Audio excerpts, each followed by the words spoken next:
It was 3:17 a.m. when Amaya realized she wasn't alone in her apartment. At first, it was the silence that woke her. The wrong kind of silence. The city outside her cracked blinds usually hummed all-night traffic rolling down Harrow Street, late, night arguments, a drunk singing off, key beneath the flickering street lamp.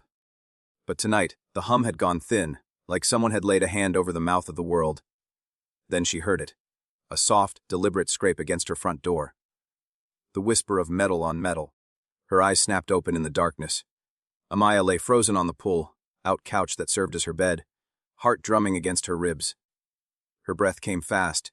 Shallow, the room smelled faintly of cheap detergent and old pipes. A neon sign from the diner across the street pulsed weak red light through the window, painting everything in flashes of blood-colored glow. She told herself it was nothing. Wind. A neighbor. Old building. Old noises. Then the deadbolt on her door turned. Once. Twice. Slowly. Every drop of blood in her body seemed to vanish, leaving her cold and hollow. The deadbolt was on the inside. Someone had unlocked it. She hadn't moved from the couch.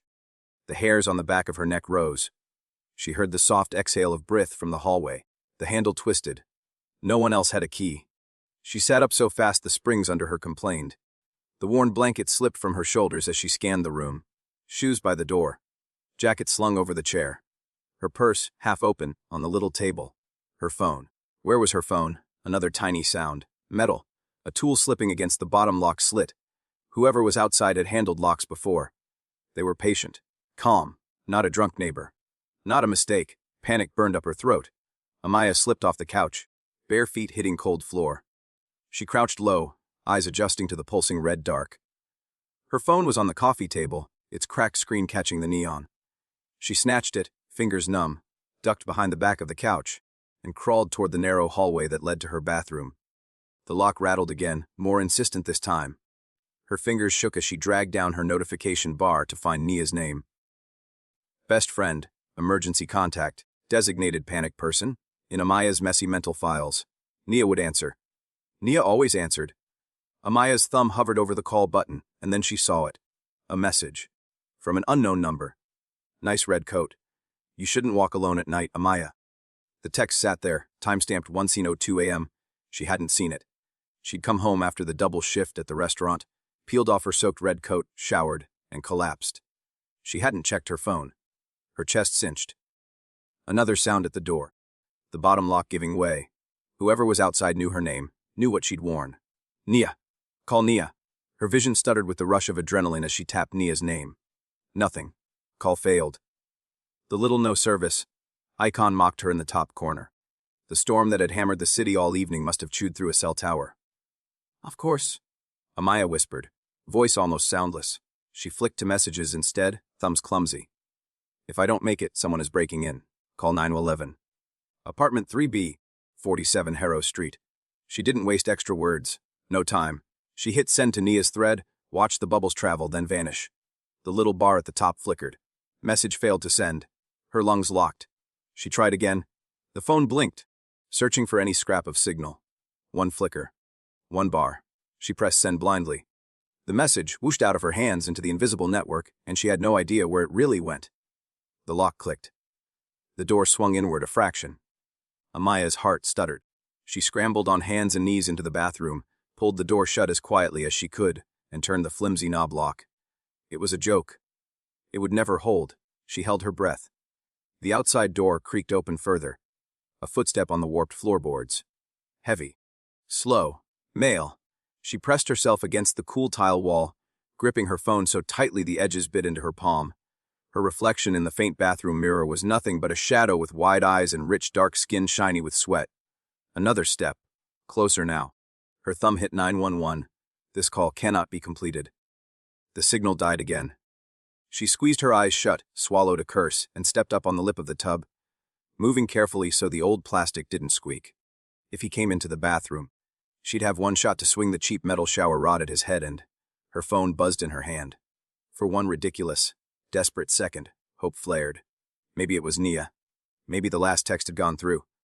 Unknown caller. The phone vibrated again. Persistent. Amaya's breath hitched. Her instinct screamed to ignore it, but another thought cut through the noise. If this is the same number that texted me, he knows I'm here. She didn't know it was a he. But that message, the code, her name. She answered anyway, pressing the phone to her ear without daring to make a sound. The line connected. She heard only engine noise, low and smooth, like a big, expensive car eating up wet streets. Then a voice. Obsidian. Where are you? His accent was faint, but there.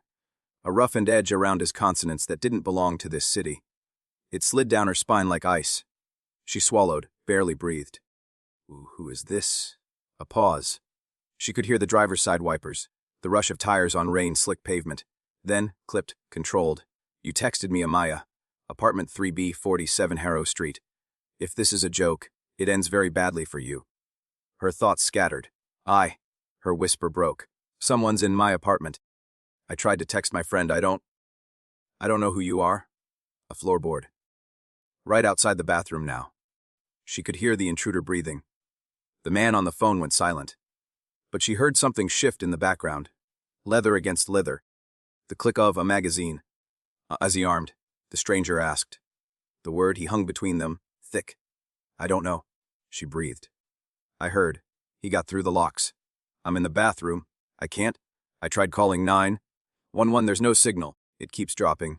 Metal rasp. The doorknob to the bathroom turned, testing the resistance of the cheap lock. Once. Twice. Slowly. He was patient. She bit down on a whimper. On the line, the man's voice sharpened, turning deadly. Stay on the phone. Do not speak unless I ask. Do not make a sound unless you have to. I'm 8 minutes away. A beat. If that door opens before I get there, you fight. Do you understand? A hysterical laugh bubbled up. She swallowed it. Who are you? She mouthed rather than spoke, no sound leaving her lips. I'm the only reason you might still be breathing in 10 minutes, he said. Now, does your bathroom have a window? She scanned the cramped space. Peeling paint, rust-ringed sink, shower curtain patterned with faded blue flowers. A tiny frosted pane near the ceiling, nailed shut years ago. Yes, but it's... The intruder knocked. Soft, almost gentle. Her name, in a low voice, floated through the wood. Maya. She knew that voice. Her terror cracked in a new direction. Marlowe, her landlord. Late rent, leers when she carried laundry. Accidental, touches in the stairwell. She told him no. She'd told him to keep away. She'd changed the deadbolt last month when she thought she saw him watching from across the street. His voice now was thick with something oily. I just want to talk. Open up. You're making this difficult. Amaya's stomach turned. On the phone, the stranger heard it too. His tone iced over. Who is he? My landlord, she mouthed. Her throat had closed, no sound would come. The doorknob jiggled harder. I hear you in there. Marlowe's patience was thinning. You think you too good for a little help with the rent. I've been nice. You don't want me to stop being nice? The lock rattled. He doesn't sound like a professional. The man on the phone murmured, more to himself. Still dangerous. A muffled thud. Marlowe's fist hit the door. The cheap wood groaned. Amaya's hand slipped on the phone, sweat slicked her palm. The call timer ticked. 3 minutes, 20 seconds. You said 8 minutes, she whispered, airless. I don't have 8 minutes. On the other end, the stranger said something in a language she didn't understand, a hard curse that sounded like broken glass. When he spoke next, his voice was all metal. Listen to me, Amaya Cole. You hold that door. You buy me 3 minutes. You can do that. Her last name on his tongue jolted her. How did he? Marlowe slammed his shoulder into the door. The thin frame shook. She dropped from the edge of the tub, set the phone face up on the back of the toilet, and braced her body against the flimsy wood. Her bare feet slid on tile as his weight hit again. The frame screamed. I called the police, she lied, voice ragged now. They're on their way? Could have avoided this? Marlowe grunted. The stench of cigarettes and cheap whiskey came through the gap near the hinges. Open the damn door. He hit it again. A crack split down the center. The lock splintered, barely holding. On the phone, the stranger's breath shortened for the first time. 2 minutes. He said more to himself than to her. We're close. Another impact. The thin brass lock plate tore out of the soft wood. The next hit would break it. Amaya's muscles burned. Fingers dug into peeling paint. She thought of every time she'd swallowed her anger, her fear, every small humiliation of the last year in this city, every time she'd been told to stop, overreacting. Not tonight. Touch me and I'll kill you, she hissed through the door. Marlowe laughed. Well, see. He slammed into the door. The wood exploded inward, flinging her back. She hit the edge of the tub, pain bursting along her spine. The phone skidded off the toilet, clattering across the floor. Screen facing the ceiling where some stranger listened from somewhere out in the storm-drenched city. The bathroom door hung crooked on one hinge. Marlowe filled the doorway. His hair was plastered to his forehead with sweat. His shirt, half untucked, gaped over a paunch. His eyes were small, mean, and very sober. He stepped over the threshold, breath sore, one hand braced on the splintered jamb. He looked down at her with a slow, ugly smile. Now, we're gonna have a proper conversation, he said. Amaya's fingers closed around the closest object, her metal toothbrush cup. Useless. She held it anyway, knuckles white. Marlowe, don't, she said, hating the quiver in her voice. He stepped closer, and then, another sound cut through the apartment. The front door slammed open. Not the hesitant crack of a drunk neighbor, not the creak of age, but a controlled, decisive impact. Heavy boots on the hallway floor. More than one person. Marlowe's head snapped around, surprise slicing across his features. What the? Amaya. The voice rolled down the hallway with the certainty of thunder. Her muscles clenched. The stranger from the phone. Marlowe backed half a step, eyes narrowed. Who the hell is that? The answer came as a dark shape filled the frame of her bathroom door behind Marlowe, a shadow taller and broader than the landlord by several inches. The hallway light burned a hollow around him, outlining the sharp angles of his shoulders. The fall of a black coat slick with rain. The smell of cold air and something clean, expensive, cut through the humid, sour bathroom. The man moved fast. One hand fisted in the back of Marlowe's shirt, yanking him away from the threshold with brutal efficiency. The landlord stumbled, choking, the stranger twisted, slamming him into the hallway wall hard enough to crack plaster. Get your hands off me. Marlowe wheezed. Amaya scrambled to her feet, heart shuddering with shock. Her vision seemed sharper, edges outlined in neon. She blinked and saw details. Dark hair buzzed close on the sides, left longer on top, dripping rain. High cheekbones carved in shadow. Eyes like cold smoke, so pale they almost glowed in the dim. A straight, severe nose. Full mouth pressed into a hard line. A handgun in one gloved hand, held low but ready. He was beautiful in the dangerous way of a knife.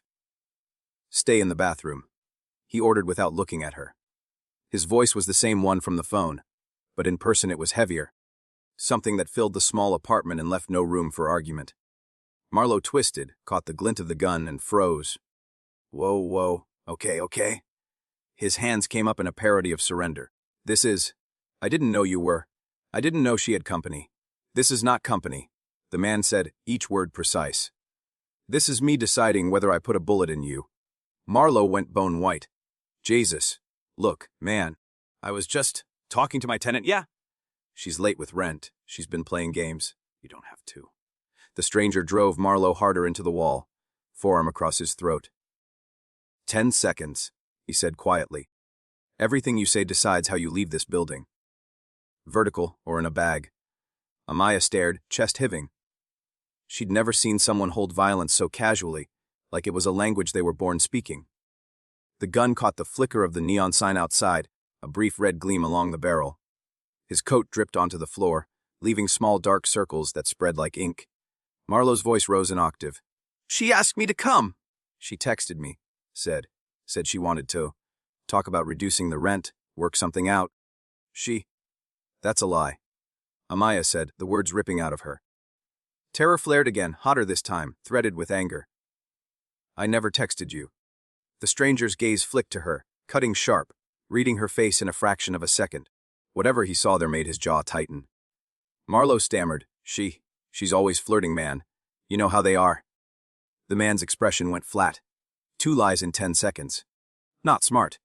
His gun came up, pressing under Marlowe's jaw. Amaya's stomach lurched. Time slowed. The rain outside beat a frantic rhythm against the window. Somewhere, a siren wailed, distant and uncaring. Inside the cramped hallway, the air felt suddenly thin. The stranger's finger rested along the trigger guard. His eyes didn't hold anger, only calculation. Moral math, cold and clinical. You broke in, he said. You threatened a woman alone in the middle of the night. You planned worse. Marlowe shook his head frantically, sweat beading. I swear. The gun shifted. Not firing yet. Just re-aiming, a subtle threat. Amaya found her voice, raw. Don't kill him. Two sets of eyes turned to her. One panicked and pleading, the other unreadable. She swallowed. Please, she said, forcing the word past the lump in her throat. Just get him out. I don't want his blood in my home. Well, home was a generous term for the cramped third-floor box, but it was all she had. For a long beat, the stranger didn't move. Then, slowly, the tension around his mouth eased by a degree. Lucky, he said to Marlowe in that same flat tone. She has more mercy than I do. He shoved the landlord away. Marlowe stumbled, coughing, one hand at his throat. The gun remained trained on him all the way to the front door. Walk, the stranger ordered. You come near this building again, you even look in her direction, and I will hear about it. Next time, I won't be feeling charitable. Marlowe nodded so hard his head seemed in danger of detaching. Yeah, okay, I'm gone. The stranger took 2 long strides, one hand on Marlowe's collar, and physically propelled him out into the rain-drenched hallway. Amaya heard the thunder of footsteps down the stairs, then the distant slam of the outer door. Silence washed in. Heavy, charged. The stranger shut the apartment door with a precise click and turned the locks with practice. The broken deadbolt dangled uselessly. He frowned at it as if offended by shoddy hardware. Amaya stood in the bathroom doorway, bare feet on cool tile, wearing an oversized T-shirt with a faded band logo and nothing else. Her breath still came in sharp gasps. The toothbrush cup shook in her hand.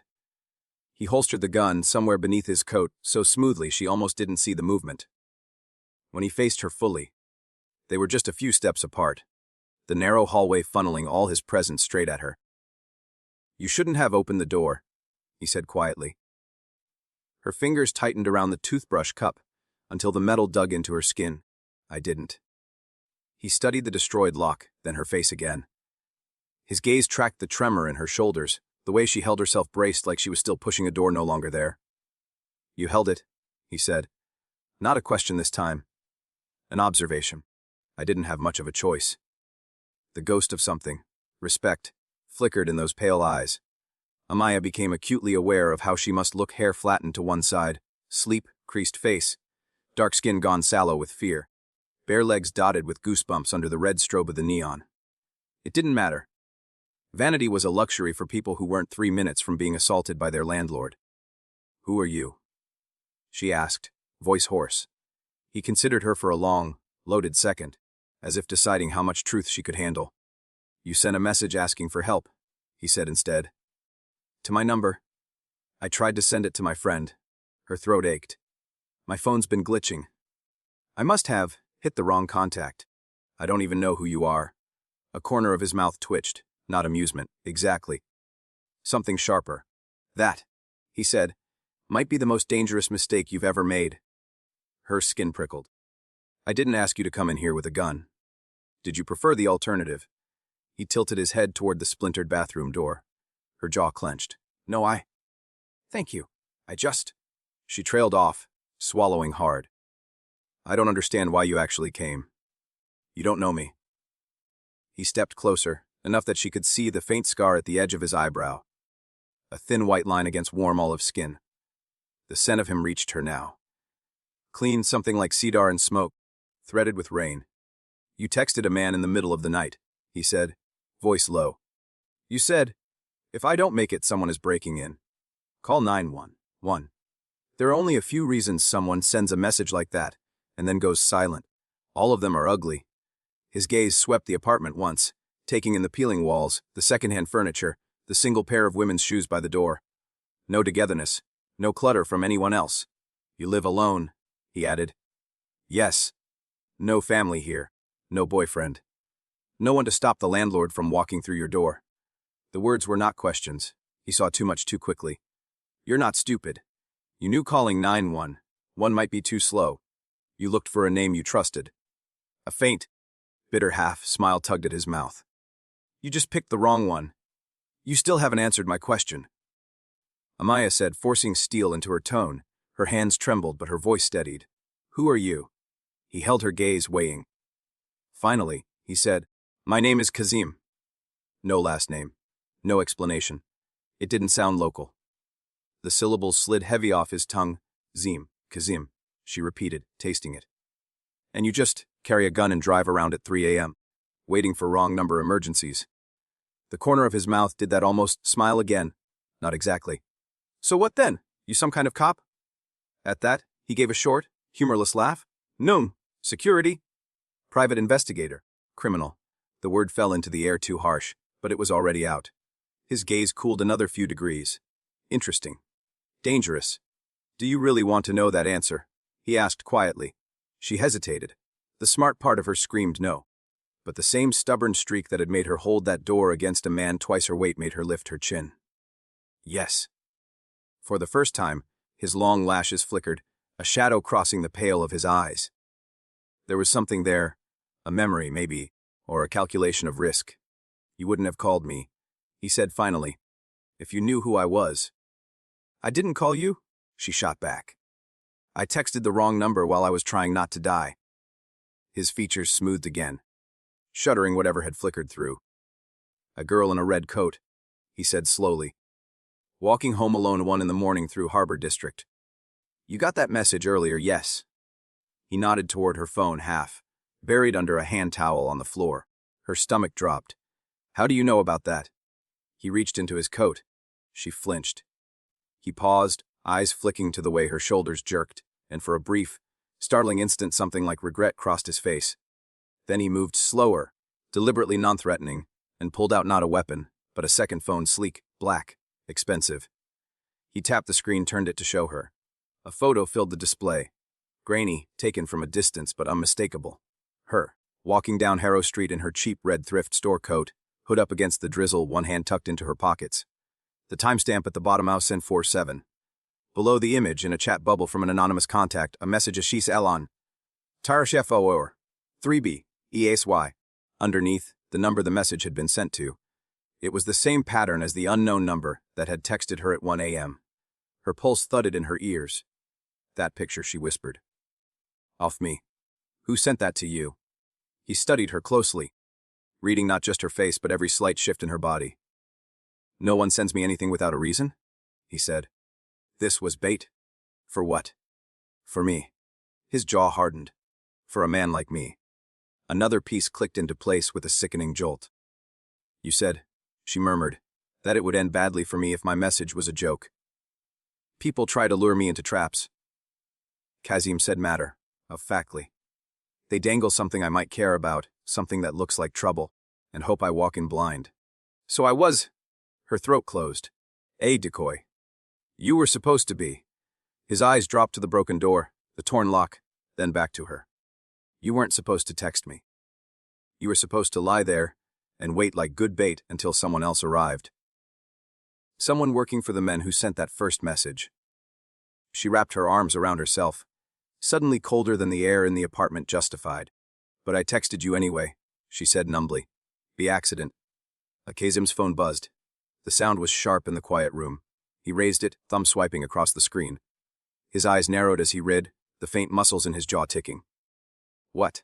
She asked, dread sliding icy fingers under her ribs. He didn't answer immediately. Instead, he turned the screen to face her again. This time, the message was simple. No photo. Just text waiting like a coiled snake. Yawakiti kabai ti kaziem. ILK ram ti geril. Last maringu. ORIBR in your CDY. There was a small symbol at the end of the message. A jagged V over a circle. She'd never seen it before, but the way his face changed told her enough. Who? Her voice shook. She swallowed. Tried again.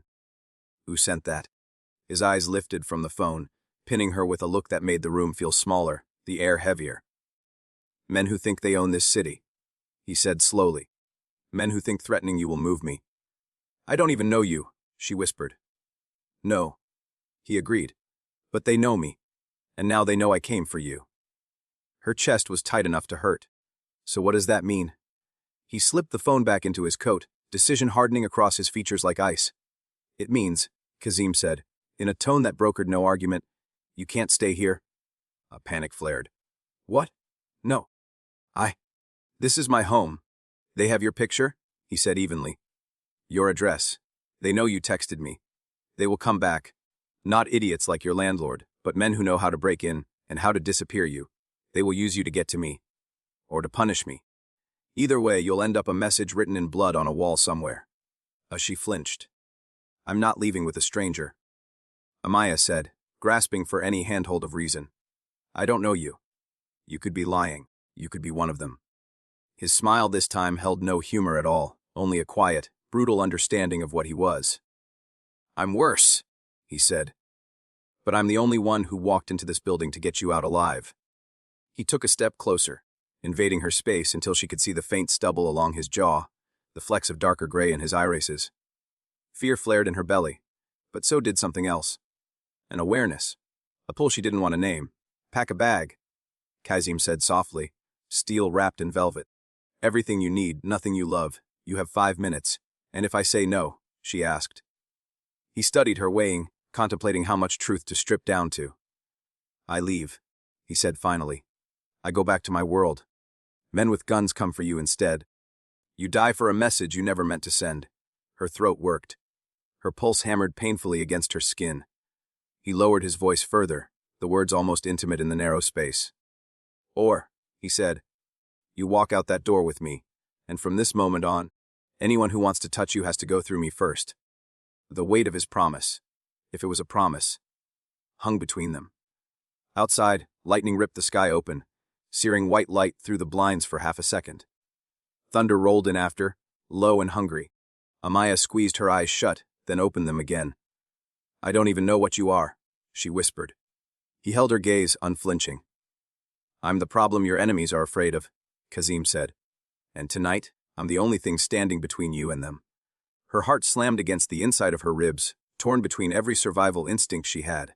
Stay, cops, hospital, normal channels, go. Guns, criminal underworld, him. She inhaled, the air tasting like rain and gun oil, and whatever future this man dragged behind him like a storm. Kazim extended his hand. Decide, he said. The neon outside flickered, bathing the hallway in pulsing red as Amaya stared at that outstretched hand. If she took it, nothing in her life would ever be ordinary again. Her fingers twitched. And then, from somewhere below, in the stairwell, a boot hit a step, heavy, purposeful, not Marlowe's hurried stumble, but a measured ascent. Voices. Low. Male. Kazim's head snapped toward the sound, the easy calm on his face evaporating into razor focus. They're early, he muttered. He turned back to her, eyes suddenly lethal. No more time, he said. You come with me. Now, he reached for her wrist. The moment his fingers closed around her skin.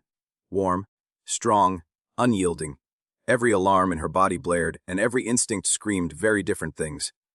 Amaya yanked back on reflex. His hand tightened. Boots drew closer. A shadow broke across the frosted glass of the stairwell door downstairs. In that split second, caught between the devil she knew and an unknown monster in a black coat, Amaya Cole had to choose.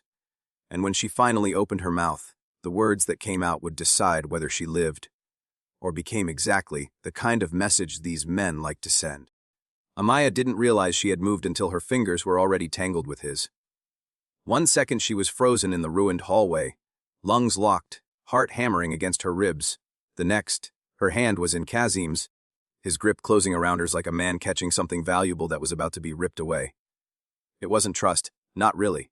It was reflex. Survival. He was the only solid thing in a world that had suddenly come loose. Run, he said.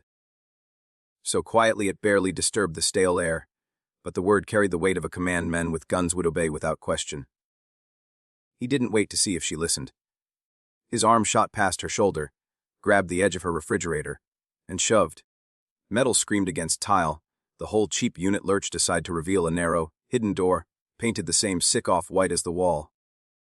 Amaya stared, stunned. That wasn't there this morning, she breathed, even as his hand slid from hers to the small of her back, pushing her toward it. Cold air knifed through the crack as he yanked the door open. Damp, sour, carrying the reek of old concrete and wet metal. A service stairwell dropped away into darkness, steep, narrow, the rails mottled with rust. For a heartbeat she imagined staying, sprinting for the police, for neighbors, for normal. Then a shout echoed from below, closer than it should have been. They're inside the building, Kazim said, voice flat. Move, Amaya. The way he said her name jolted something in her chest. She plunged into the stairwell, bare feet slapping the gritty concrete, his presence a weight at her back. The darkness swallowed them. A single emergency bulb buzzed somewhere above, painting everything in jaundiced shadow. The air grew colder with each turn, each flight. Somewhere overhead, doors crashed, men yelled, boots pounded the main stairwell. The stairs spat them out into a service corridor that smelled of bleach and mold. A steel door at the end opened to an alley where rain hammered down, turning broken glass and potholes into shimmering traps. A sleek black car sat waiting with its engine idling. Lights off, a dark animal crouched in the storm. A man leaned against the hood, umbrella tilted low. At the sight of Kazim, he straightened, his hand vanishing beneath his jacket. "Omer," Kazim called, not raising his voice and yet somehow cutting through the roar of the rain. "We're leaving." The other man's eyes flicked to Amaya. Bare legs, oversized t-shirt plastered to her skin, hair wild, terror written across her face. Something dangerous and hot flashed there, a protective fury not aimed at her. "You cut it close," Omer said, sliding into the driver's seat. "We have company coming up the front." "Backstairs bought us a minute," Kazim replied. His hand found the small of Amaya's back again, steering her toward the rear door. In. Head down. She wanted to argue, to demand explanations, but the alley felt like a rifle scope was pressed against the back of her skull. She ducked into the car. Leather swallowed her, soft and cold, smelling faintly of smoke and something darker. Kazim slid in beside her. The door shut with a muted thud that sounded, absurdly, like safety. The illusion shattered with the first gunshot. A flat crack rolled down the alley, distant enough that the car didn't shudder, close enough that every hair on Amaya's arm stood on end. The second shot came faster. The third snapped off the brick above where they had just been. "Drive," Kazim said. No shout, no panic, just an order that carried steel. Omer obeyed. The car lunged forward, tires spitting water, then hooked left onto Harrow Street. "Amaya, down," Kazim murmured, and his hand curved over the back of her head, pressing her gently toward her knees. "The windows are tinted," she managed. "They are," he said. "You're not." Another shot popped, farther now. Traffic lights smeared crimson and green across the wet windshield as they flew through the intersection. Amaya's heart tried to punch its way out of her chest. "Who are they?" she asked the floor. "Friends of yours?" "Enemies with bad aim," Omer said from the front. "For now." Kazim's fingers flexed slightly against her skull, not comforting, not quite impersonal either. "People who think using you will move me," he said. "It won't. It only makes them easier to find." His calm terrified her more than the gunfire. "You keep saying that," she hissed, lifting her head an inch. "That this is about you. I don't even know what you are." His pale eyes cut sideways to her. Streetlight slid across his face, painting hard planes in the faint, pale scar through his eyebrow. "You will," he said. "You'll probably wish you didn't." The car dove into an underground tunnel that led beneath a forest of glass towers. The roar of the rain faded, replaced by the hum of tires on smooth concrete.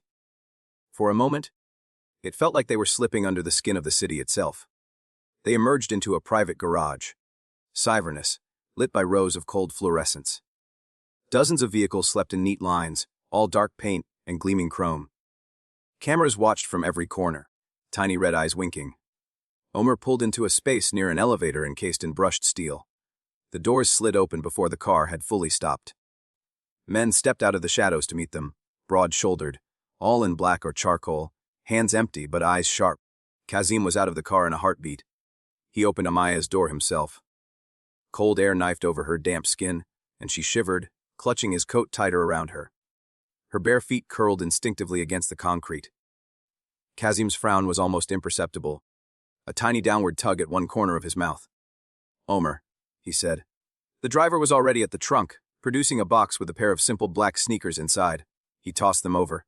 "Smallest we keep," Omer said. Kazim crouched in front of her. The motion startled her more than the gunfire had.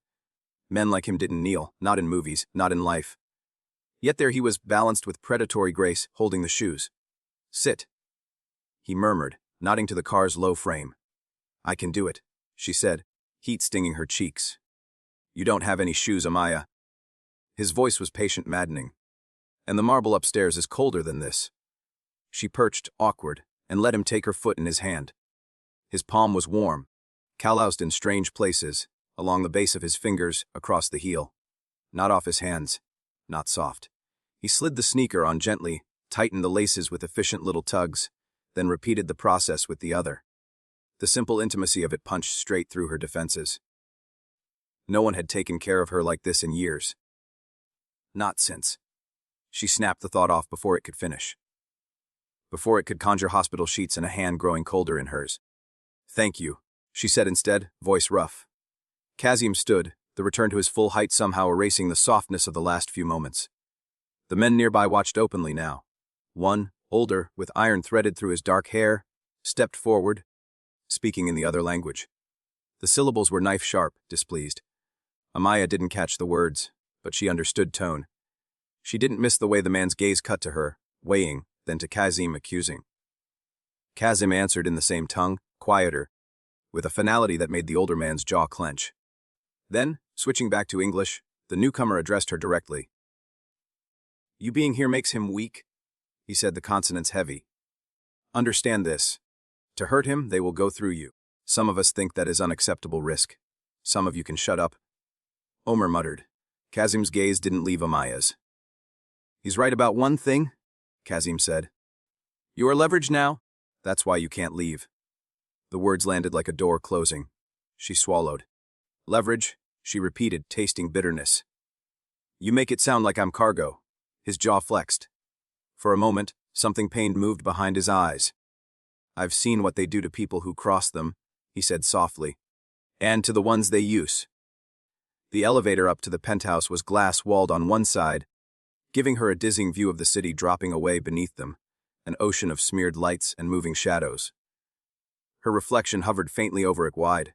Dark eyes, rain-frizzed curls, Kazim's coat swallowing her frame. She looked like someone else entirely.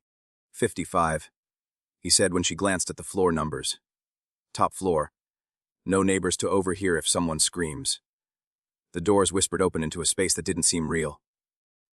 Floor-to-ceiling windows wrapped around an open expanse of glass, steel and dark wood. The city sprawled beyond, rain streaks turning lights into watercolors. A low couch the size of her entire living room faced a wall where, with a touch of Kazim's fingers, screens slid down from hidden recesses. The air smelled like citrus and something faintly smoky. Expensive, controlled, nothing like her world.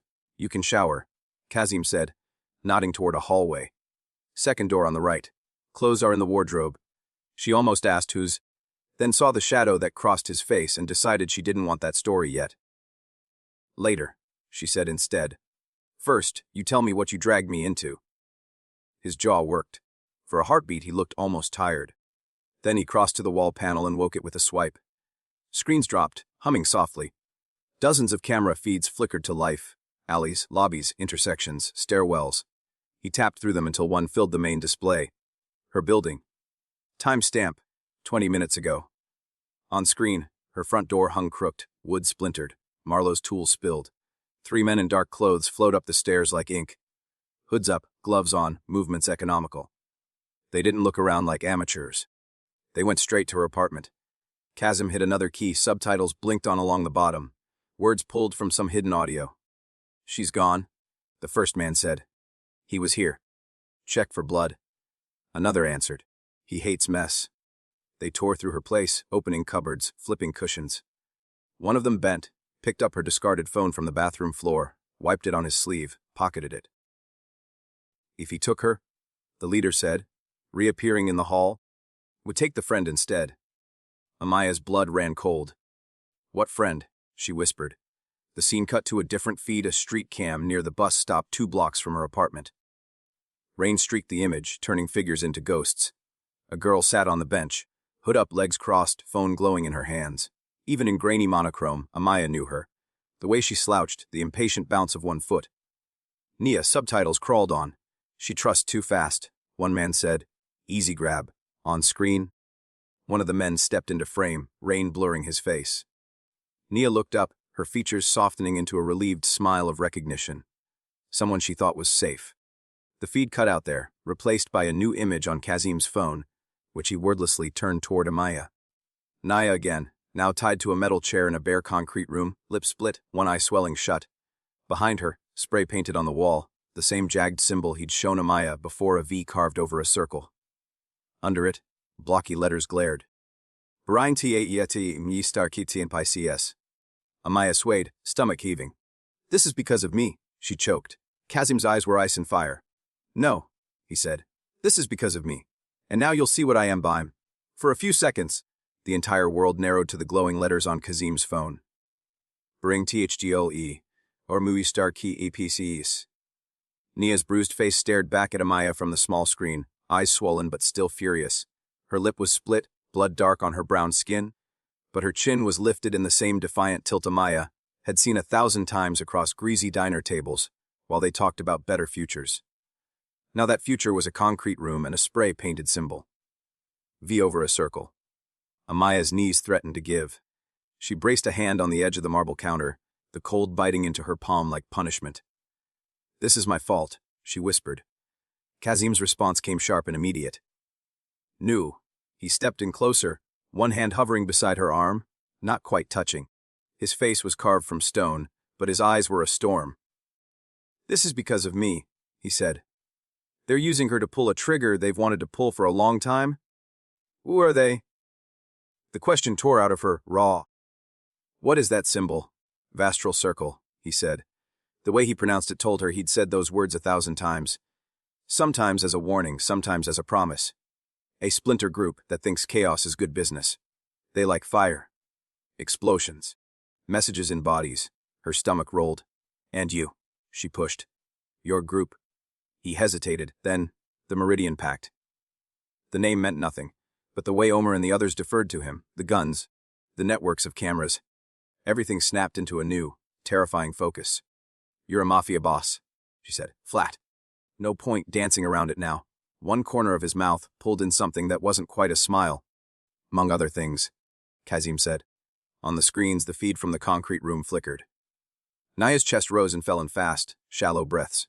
Behind her, someone's shadow shifted. Amaya's heart lurched. We have to go. Now, Kazim's gaze never left the screen.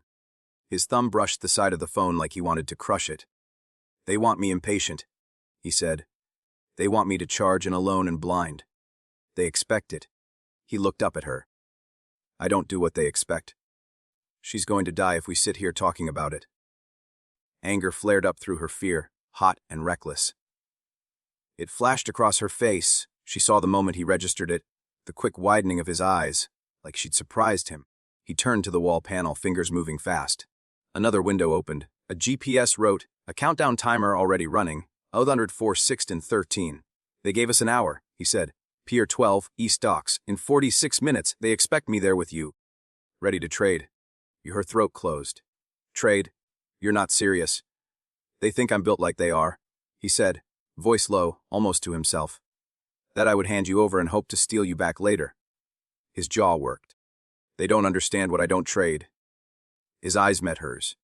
For the first time, she felt something like heat beneath the ice. I am not giving you to them. The words landed between them like a bullet, sudden, heavy, irreversible. Then how? Her voice broke. She steadied it. How do we get her back? His gaze flicked past her, toward the city lights bleeding rain on the windows. But being worse than they remember, he said, and smarter than they hope. He turned away. Omer. We prep the Gray Line team. Silent approach, minimal noise. I want eyes on the entire dock before I step out of the car. Omer nodded once, already on his phone, murmuring orders in that other language. Kazim started toward the hallway, then paused, as if some internal string pulled him back toward her. The hard lines of his shoulders stayed tight, but his voice, when he spoke, lost its edge. Amaya. Her name in his mouth stopped her breath. You stay here? He said. Safe room, behind steel and concrete. You don't open the door for anyone but me or Omer. Not even the cleaning staff, not even if they know your name. Do you understand? No. The word surprised them both.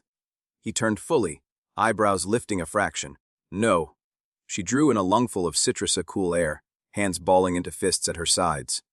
She is my family, Amaya said, each word a tremor. I don't get to sit in your glass box while you go decide whether she lives or dies. I go with you. His eyes flashed. Absolutely not. You just said I'm leverage. Her voice sharpened. That they'll use me to hurt you. If you walk in there without me, they might kill her anyway and still come after me later. At least if I'm there, I can. I don't know. Do something. He stepped closer, crowding her space, that cold weight of him wrapping around her like a second, darker gravity. You don't know what do something looks like in my world, he said, quiet but fierce. Doing something gets you a bullet or a bag over your head. Doing nothing gets her dead? Amaya shot back. You're not the only one who has to live with ghosts. Something flickered in his eyes at that. A shadow she hadn't seen before, older than the lines at the corners of his mouth, older than the faint scar beneath his eyebrow. He looked away then, just for a second, jaw clenched so hard a muscle jumped. When he spoke again, the words seemed dragged out of him. I was 16, he said softly. We were running from a fire that wasn't supposed to reach us. The border between 3 countries that don't admit it exists. We thought it was just another skirmish. A bitter almost laugh. There is no such thing as just when men with guns are involved. He didn't look at her as he talked. His voice went distant, pulled back across time. I was stubborn. Thought I could go back. There was a neighbor's child, little boy, left behind in the first house. I made it to the door. Heat like opening an oven.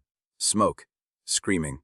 His hands were still, fingers curled loosely open. My mother grabbed me, said, "You cannot save everyone." His throat worked. I pulled free. Went back anyway. Amaya watched the hard planes of his face, the way the memory carved new lines into it. The second explosion hit as I reached the porch, he said. The door blew off the hinges. I woke up in the dirt with my ears ringing and someone's blood in my mouth. He finally looked at her. His eyes were not pale then, they were almost black. The boy was already gone, he said. My mother and sister were not. Until that moment, silence swelled. The city hummed around them, oblivious. She was right, he said. I couldn't save everyone. I couldn't even save them. He exhaled, slow and sharp. The man who set that second charge was Vastral Circle. He used to work for us, ate at our table, held my baby sister when she cried. His gaze sharpened. I rebuilt. I took everything he had, everyone he thought he owned. This city is safer now than it was. My kind of safe. Calculated. Contained. His mouth twisted.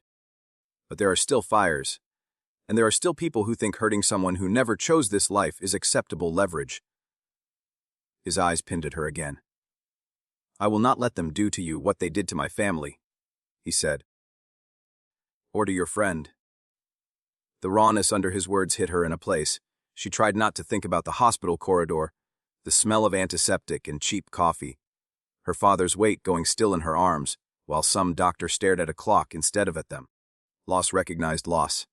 Then don't lock me in a box and tell me to sit still, she said softer now. I am not a piece on your board. I get to stand beside her. Even if I'm scared out of my mind. He studied her like she was a puzzle that refused to fit any pattern he knew. Anxiety and fury, stubbornness and shaking knees, all wrapped in his coat. That stubbornness, he said slowly, is going to get you killed. Maybe, she admitted, voice unsteady. But not tonight. They stared at each other, the city a smear of color beyond the glass. Finally, he swore under his breath in that other language. Omer will lose his mind, he muttered. Let him, she said. Kazim's lips twitched despite everything, and for a heartbeat she saw the ghost of the boy. He might have been before fire and betrayal hardened him. You don't leave the car, he said at last. You stay behind bulletproof glass at all times. If something goes wrong, Omer drives away. Even if I'm not back yet. Her pulse stuttered. What if you're... Then you live, he interrupted. That's the deal, Amaya. A fear clawed up her throat, thick and choking. Live without him. Why should that matter? He was a stranger. A criminal. A danger. And the only person who'd walked into her nightmare and pulled her out. She nodded, because she couldn't make her mouth form the word. Good, he said. He stepped back, the spell of intimacy breaking. 5 minutes. He told Omer. Get the Gray Line team in their positions. Omer opened his mouth to protest, saw Amaya already moving to follow Kazim down the hallway, and settled for a muttered. This is madness. Welcome to my life, Amaya whispered under her breath. The armory was tucked behind a seamless panel like everything else in this apartment. Danger disguised as sleek design. Racks of weapons glinted under cold strips of light. Kazim moved through the space with the deadly efficiency of a man picking out a watch, not a small war. Amaya hovered near the doorway, arms wrapped around herself, eyeing the steel and matte black. "You always keep enough firepower to invade a small country in your closet?" she asked, because if she didn't keep talking she might crumble. "Some men bring flowers to negotiations," he said. "I bring this." He strapped a holster across his shoulders, slid one handgun in beneath his arm, another at the small of his back. Knives disappeared into boots, belt, sleeve. She watched his hands, the way they moved without hesitation, the way the metal looked almost at home against his skin. "You ever regret it?" she heard herself ask. "This life." He paused with a magazine halfway into place. "The Meridian Pact keeps order," he said. "Not clean, not pretty, but predictable. I don't regret the control. I regret why I learned to need it." He slammed the magazine home. "And you?" As she blinked. "Mike, do you regret the text?" His gaze flicked to her. "That mistake brought you here. To me, to this." Her first instinct was to say yes, to scream it, to wish for her pull-out couch and deadbolts that had only ever been metaphors. Instead, she thought of Marlowe's hand on her door, the splintering frame, the way his voice had wrapped around her name like barbed wire. She thought of Nia tied to a chair, because Amaya's number had flickered into the wrong inbox. She met his eyes. "I regret that Nia is hurt," she said. "I regret living in a world where men like Marlowe, and you, and whoever runs that circle, get to decide who stays alive." She took a breath. "But the text." Her voice steadied. "I don't regret being alive to answer you." Something in his face shifted. Like a line he kept tight around his mouth loosened by a millimeter. He reached past her to a smaller cabinet, pulled out a slim black case, and flipped it open. Inside lay a simple earpiece and a phone no bigger than her palm. "Put this in your pocket," he said. "Your earpiece in your left ear. You don't touch them unless I tell you to. If I say glass, you duck. If I say storm, you hit the floor and stay down. Are these code words or really bad weather metaphors?" She tried. Her joke came out thin, but he went with it. "Both," he said. Then, lower Amaya. "Look at me," as she did. Up close she could see the faint stubble shadowing his jaw, the hinge where tension lived in his cheek, the scar just under his collarbone peeking from his open shirt. White against warm olive, like someone had once tried to carve him open. "If I don't walk back to that car," he said, "you get in the passenger seat. You let Omer drive. You don't try to be a hero. Heroes die first." Her chest squeezed. "Is that what you are? A hero?" A shadow of amusement cut through the darkness in his eyes, gone almost as fast as it came. "No," he said. "I'm the monster they call when they can't afford to lose." "That's not all you are," she said, quieter than she meant to. For a moment, the air between them thickened, heavy with unsaid things. He lifted a hand, slow as if giving her time to flinch away. When she didn't, his fingers brushed the damp curl at her temple, tucking it back behind her ear. "Amaya Cole," he murmured. "You keep forgetting you barely know me." "You keep forgetting I'm not made of glass," she replied. His hand lingered a heartbeat longer. Something almost like a smile ghosted across his mouth. "Stubborn," he said again, but it sounded less like a complaint this time. She saw the decision in his eyes a second before he moved. He leaned in. His mouth met hers like a question, not a conquest. Carefully, testing, giving her a chance to push away. She didn't. The first contact was shock and heat and the taste of coffee and rain. Her fingers, of their own accord, curled in the front of his shirt, feeling the solid thud of his heartbeat beneath the fabric. It was fast. Faster than his voice ever let on. He exhaled against her lips, something rag breaking out of him, and deepened the kiss. For a moment the world outside, the concrete room, the countdown clock, the neon-swallowed city, fell away. There was only the press of him, the rough scratch of his stubble against her skin, the hand at her hip anchoring her to something terrifying and real. She pulled back first, breath unsteady. His eyes were darker now, pupils blown wide. "That was reckless," she said, voice shaky. "I'm about to walk into a trap," he said quietly. Reckless seemed appropriate. She swallowed. "Come back and we can do reckless again. With less kidnappers." A real smile flickered this time. Small, almost disbelieving. "That," he said, "is the best offer I've had in a long time." The docks were a different world. East District was where the city hid its scars. Rusted containers stacked like tombstones, cranes frozen against a bruised sky, neon bleeding from distant bars into oily black water. Rain smeared everything into streaks, reflections trembling in puddles. Omer's car rolled to a stop 2 blocks from Pier 12. From here, Amaya could see the hulking shapes of warehouses. The occasional flare of a cigarette ember in the gloom. Kazim's men, Gray Line Team, he'd called them, melted through the shadows in dark clothes and darker eyes. She sat in the back seat, Kazim beside her, the bulletproof windows turning the outside world into a muted painting. The countdown on the dashboard display ticked down the Rousseau 6s and 14. "You stay put?" Omer said for the 5th time, glancing at her in the rearview mirror. "I mean it, lady. He will rise from the grave to kill us both if you step out of this car." "Motivating," she muttered, fingers worried at the earpiece. Kazim adjusted the mic at his collar.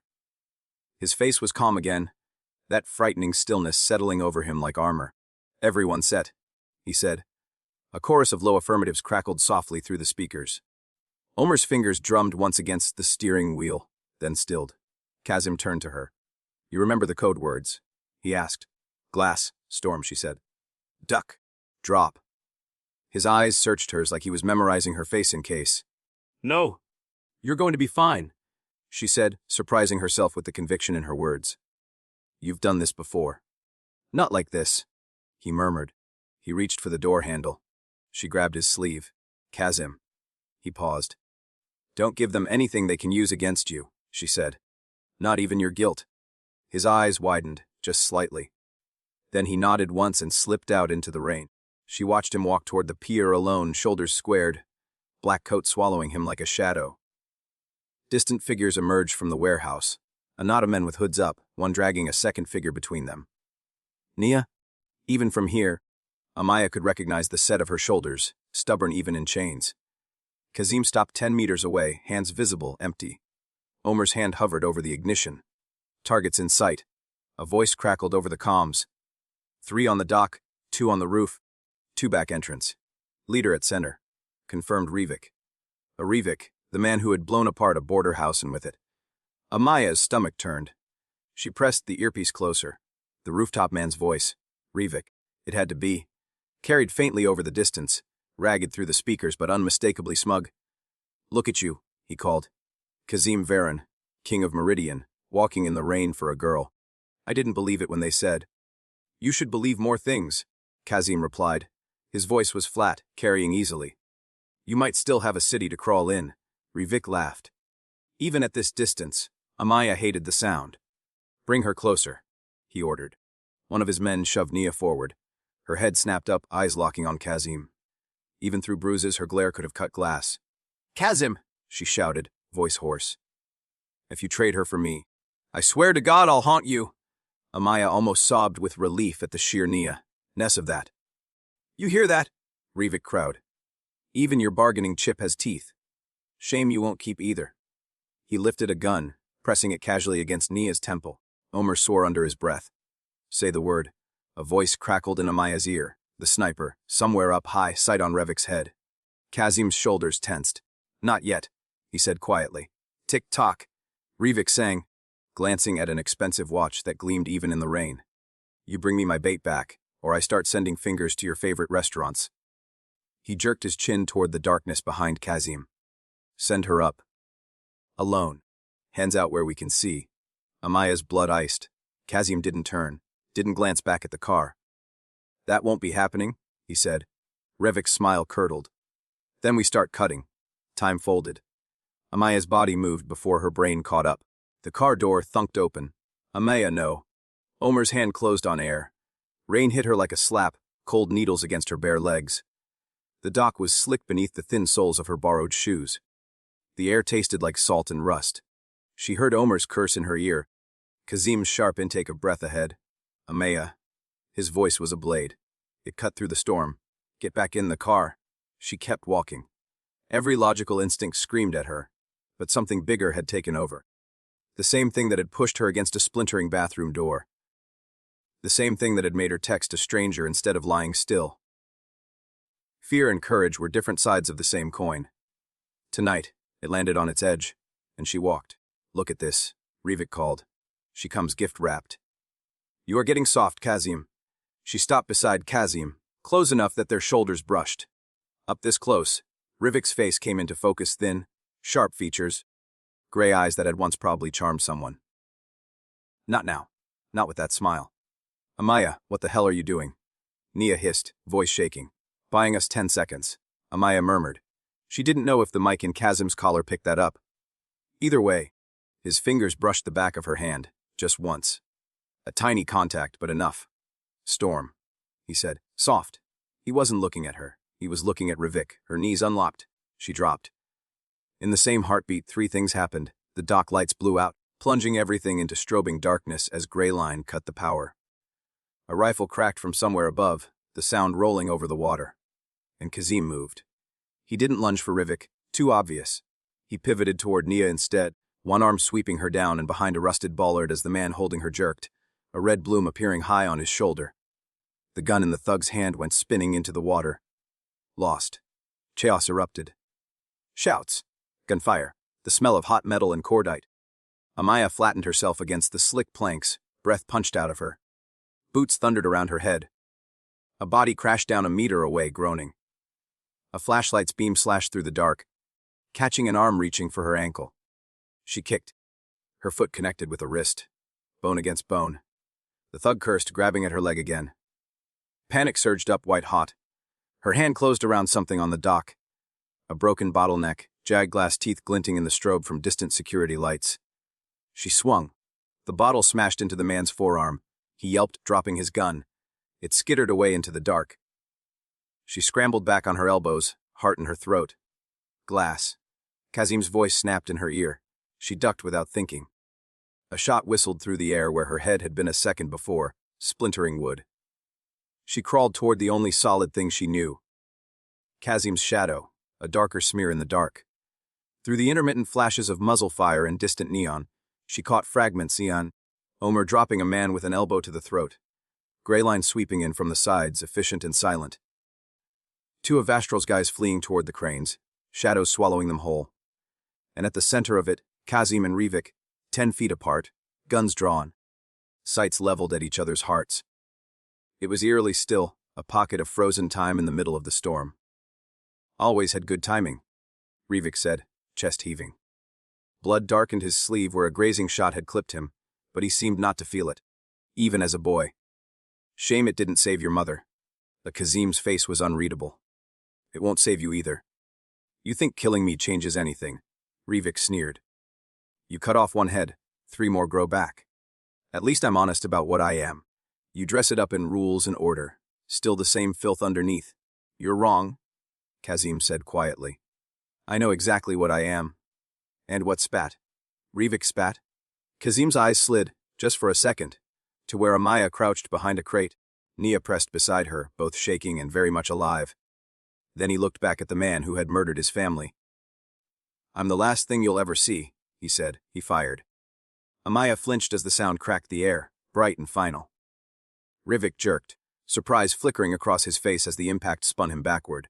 He hit the slick planks hard, gun skidding from limp fingers, eyes staring up into the rain-black sky.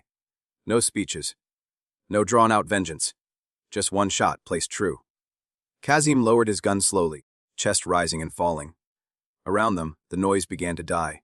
Vastral men disarmed, some groaning, some very still. Grey Line moved through them with ruthless efficiency, collecting weapons, zip-tying wrists. Sirens wailed faintly somewhere far off. Too late, as always.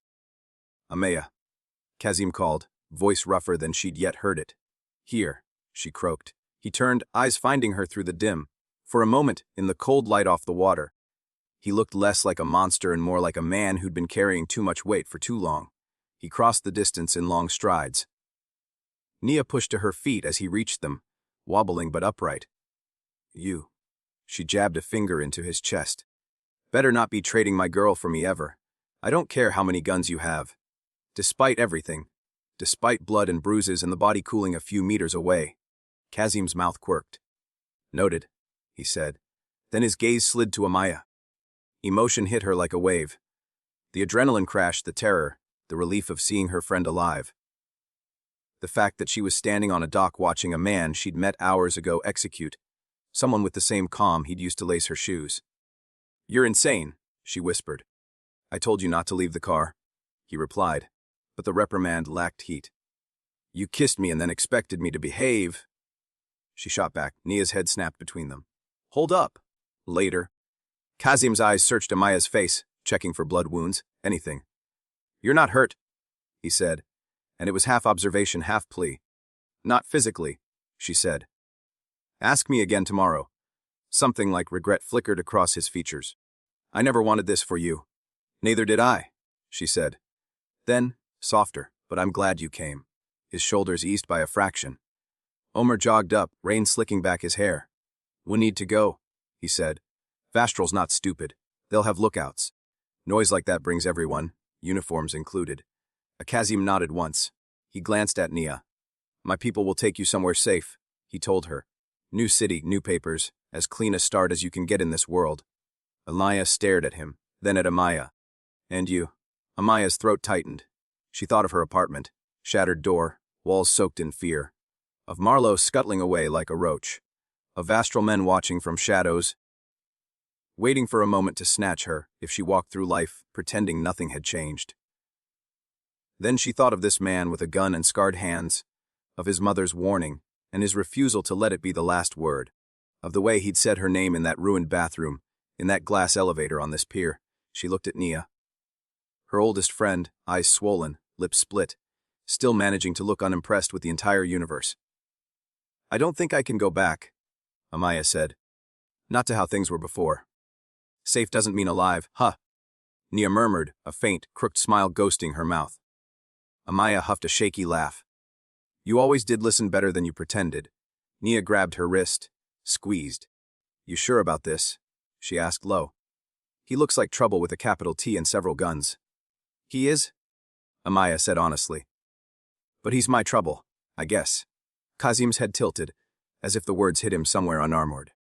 Nia studied him for a long, assessing beat. You hurt her? She said finally, and I will come back from whatever witness protection cave he sticks me in and burn your empire down with a box of matches in pure spite. Kazim blinked. Then, unexpectedly, he inclined his head. Fair, he said. Omer huffed something that might have been a laugh, quickly covered with a cough. They moved fast after that. Greyline loaded the subdued Vastral men into black vans with unmarked plates. Revik's body disappeared under a tarp. Nia was hustled into a different car, Omer promising in a rare, gentle tone that she'd wake up somewhere with sun and no memories of docks. Amaya and Kazim returned to his car in a silence thick, with everything that had happened and everything that still might. Back in the penthouse, the city sparkled like nothing had changed. Amaya stood on the balcony, Kazim's coat still around her shoulders, the wind tugging at her hair. Below, the wet streets glowed with neon and headlights, life forging ahead, oblivious to the wars fought in its shadows. Behind her, the sliding door whispered open. She didn't turn, but she felt him step out beside her, the warmth of his body a solid presence in the cold night. You could still go, he said quietly. I can arrange it. New name, new place. Your friend will be there. You could pretend tonight was a bad dream. She stared down at the smeared reflections in the rain puddles far below. My father died on a Tuesday, she said. Heart just stopped. The doctors said it was stress, diet, genetics. I spent a year being furious at everyone. At him, at myself, at the universe. Then I realized something. What? His voice was softer than the wind. Life is dangerous either way, she said. You can work yourself to death in a fluorescent box and still not see it coming. You can walk home in a red coat and end up in a stranger's war. There's no safety. Just different kinds of risk. She turned to face him. In one version of that, she said, I go back to hiding and hope your enemies forget about me. I keep my head down and jump every time a floorboard creaks. And in the other?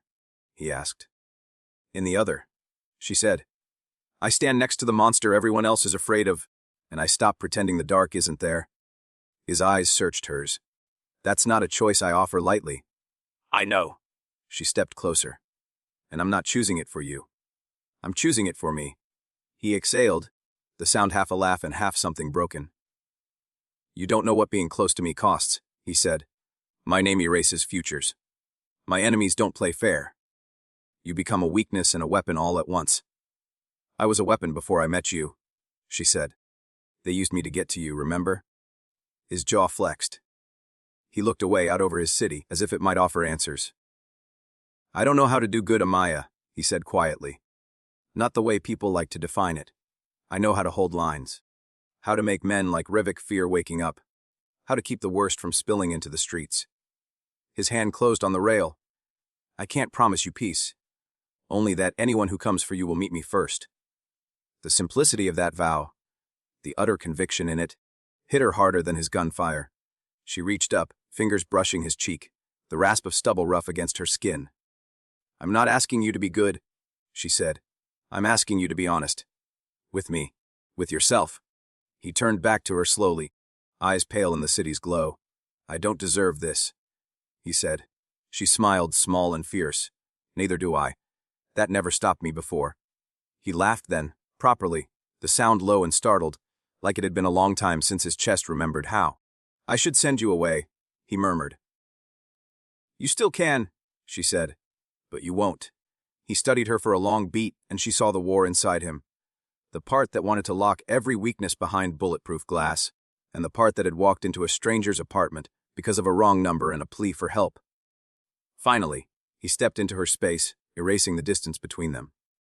You are the worst mistake I ever answered, he said. And? She prompted, breath ghosting over his lips. And the only one I don't want to fix, he finished. She rose on her toes. This time, when their mouths met, there was no hesitation, no sense of borrowed time. The kiss was slower, deeper, threaded with everything they'd seen in each other in one night: fear, fury, stubbornness, grief, that fragile, reckless spark of something like hope. Down below, sirens wailed. Somewhere in the city, someone else's danger began. Life went on, indifferent. Up here, under the cold spill of neon and the hum of a city that would burn if the wrong men decided it should, a woman who had texted the wrong number and a man who had built an empire from ashes chose the same side. It wasn't safe. It wasn't clean. But as Kazim's hands curved around her waist and Amaya's fingers slid into his, the world tilting just enough to feel new, it felt, finally, terrifyingly, alive. The wrong text had opened the wrong door to the wrong man. And for Amaya Cole, staring out over a city that would never look the same again, it felt exactly right.